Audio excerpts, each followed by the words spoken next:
Pada kesempatan kali ini saya akan berbagi kisah nyata yang dialami oleh seorang TKW Singapura. Kisah yang saya kemas pada sebuah cerita dalam video ini dengan harapan ada pelajaran yang bisa kita ambil. Seorang ibu yang harus rela dan tega meninggalkan buah hati demi menghidupi ketiga anaknya. Namun setelah sekian lama, sang ibu berjuang dan mengabdikan diri merantau di negeri orang.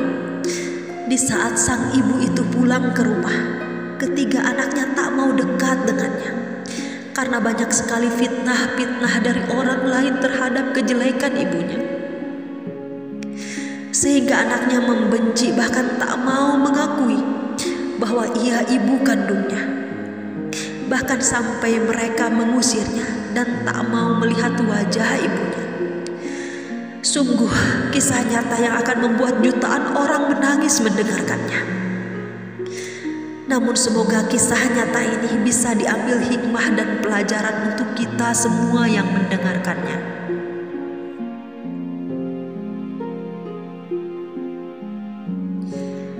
Namaku Isna, usiaku 42 tahun.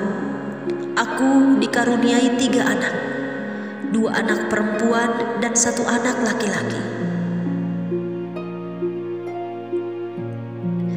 Di saat ketiga anakku masih kecil, suamiku meminta izin untuk merantau ke kota, ingin mencari nafkah untuk menghidupiku juga ketiga anakku.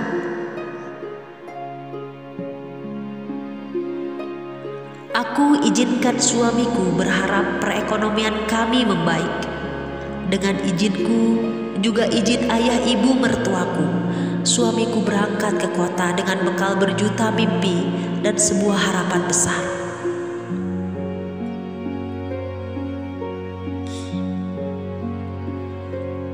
Setiap bulan suamiku mengirimi uang untuk kami, untuk biaya hidup dan biaya pendidikan anak kami.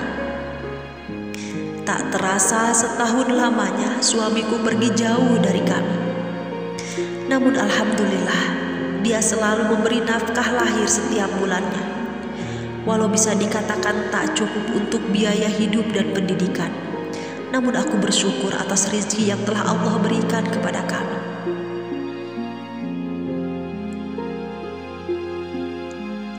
Hari berganti hari, bulan berganti tahun. Entah kenapa suamiku tidak mengirim kembali uang kepada kami. Bahkan untuk sekedar menghubunginya pun sungguh sangat sulit sekali. Walau suamiku tidak mengirimi kami uang, biaya hidup harus tetap berjalan. Sehingga aku berpikir untuk bekerja banting tulang untuk memberi makan anak-anakku.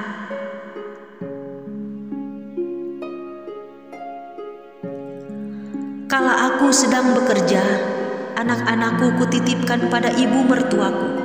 Lagi-lagi aku masih mempunyai anak yang masih berusia 2 tahun.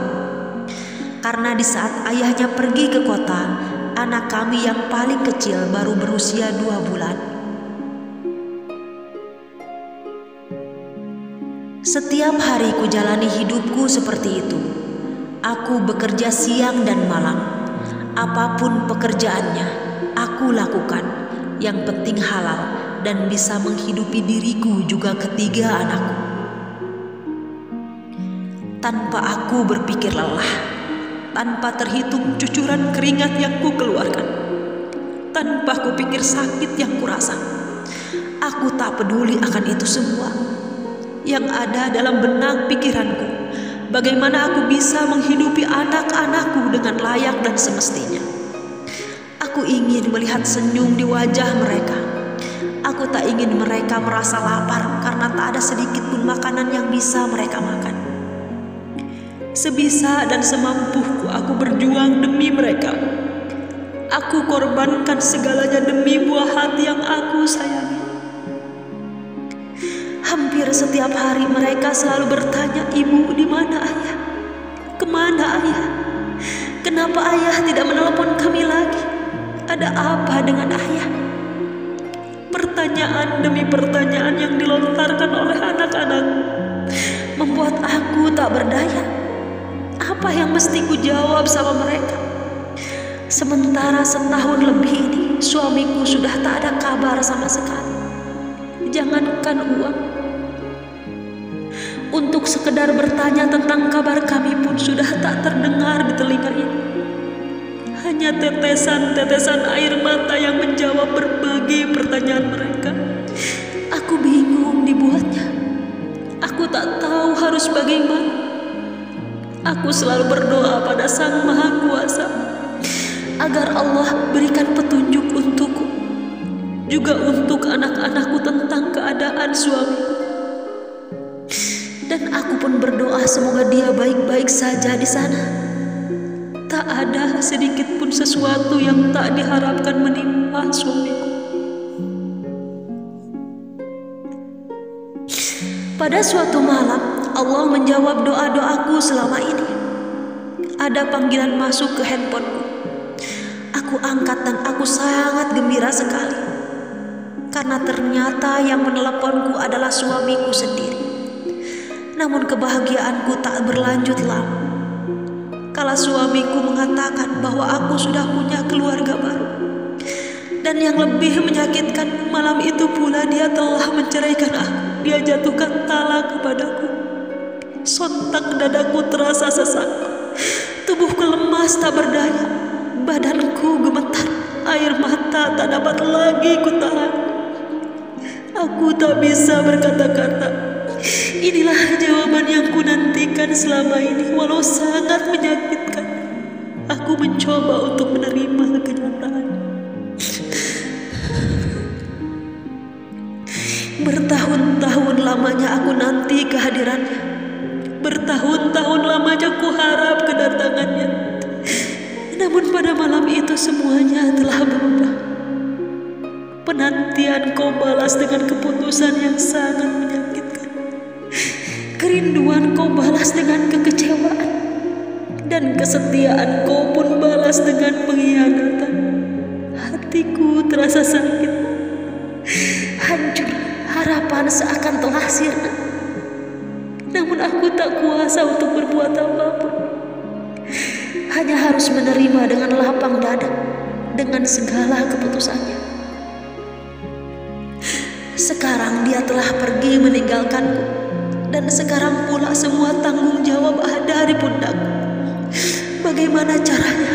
Seberat apapun kondisinya, sekeras apapun pekerjaannya, akan aku kerjakan demi hidupku dan anak-anakku. Waktu terus berjalan. Aku hidupi mereka seorang diri. Terbesit dalam pikiranku ingin merantau ke negeri orang. Karena semakin tinggi pendidikan anak-anakku, semakin besar pula biaya yang harus aku keluarkan. Sehingga aku mencoba berbicara dengan ayah ibu mertuaku supaya mereka ikhlas merawat ketiga anakku. Dan aku akan pergi merantau mencari rezeki. Mereka pun berpikir sejenak dan akhirnya mereka menyetujui bahwa akan merawat ketiga anakku.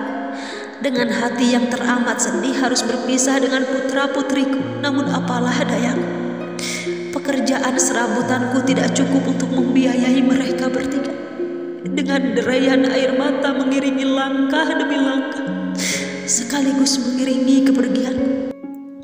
Kutitipkan ketiga anakku ke ibu mertuaku karena aku sudah tak punya lagi ayah ataupun ibu yang bisa kutitipkan. Kutekadkan niatku, kulangkahkan kakiku, kuyakinkan hatiku. Ini semua demi kebaikan aku juga anak-anakku. Aku harus rela meninggalkan mereka walau air mata tak bisa berhenti membasahi pipi. Berat rasanya aku jauh dari mereka. Tapi apa dayaku, inilah pilihan yang harus aku jalani. Berangkatlah aku ke Singapura menjadi seorang TKW. Aku jalani semua pekerjaan itu dengan penuh rasa tanggung jawab. Aku punya harapan besar, semoga anak-anakku bisa aku sekolahkan hingga bangku kuliah. Sekuat dan semampuku aku berjuang demi mereka. Setiap bulan ku kirimi mereka uang. Setiap hari ku tanya kabar mereka. Dan tak terasa tahun berganti tahun. Hingga akhirnya 5 tahun sudah aku di perantauan. Aku harus kembali dan melihat anak-anakku, karena mereka tidak butuh hanya uangku saja. Namun pasti mereka sangat membutuhkan kasih sayang dari aku, ibunya. Aku sangat senang dan bahagia karena kepulanganku ke tanah air sudah terjadwal. Perasaan yang sudah tak bisa aku gambarkan lewat sebuah kata. Karena aku akan berjumpa dengan ketiga buah hatiku yang selama ini aku rindukan, yang selama ini aku tunggu hari ini, di mana Allah akan mempertemukan aku dengan mereka, di mana Allah akan mempersatukan aku dengan anak-anakku. Namun di saat aku berkunjung ke rumah ibu mertuaku dengan bermaksud mengambil anak-anakku, mereka semua menolaknya. Mereka semua membenciku, bahkan mereka mengusirku dan tak mau mengakuiku. Aku sangat sedih sekali menerima perlakuan mereka. Ada apa dengan sikap mereka? Kenapa mereka tidak merindukanku? Padahal aku sangat merindukannya. Di saat aku beranjak dari dudukku, aku terdengar anakku mengeluarkan kalimat yang sangat kotor sekali, bahwa mereka nyangka aku menjual diri demi mencari uang. Mereka berpikir aku halalkan berbagai cara demi rupiah. Padahal itu semua tak sesuai kenyataan. Mereka tak tahu betapa beratnya aku di perantauan, betapa susahnya aku hidup di perantauan, betapa menderitanya aku di negeri orang. Berapa jam aku bisa beristirahat dan memejamkan mata untuk sekedar melepas lelahku. Semua tuduhan anakku sungguh menyakitkanku. Segala perjuangan siang dan malam, segala pengorbanan yang ku berikan, mereka hapus dari pikirannya karena sebuah dugaan. Dan dikarenakan mereka mempercayai perkataan orang lain, tak banyak yang aku perbuat. Aku pun berniat merantau kembali.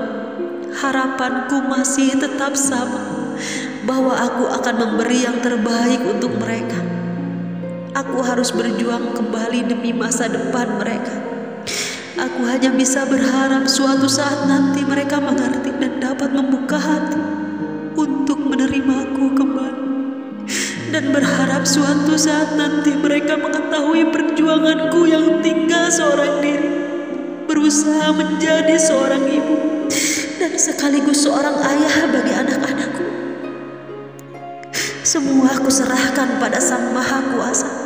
Jika niatku baik, aku yakin sekali suatu saat kebaikan akan memihakku. Hanya doa yang dapat ibu sampaikan lewat kata demi kata yang ibu rangkai dalam suatu kalimat. Ya Allah, ya Tuhan kami, Engkau Maha mengetahui.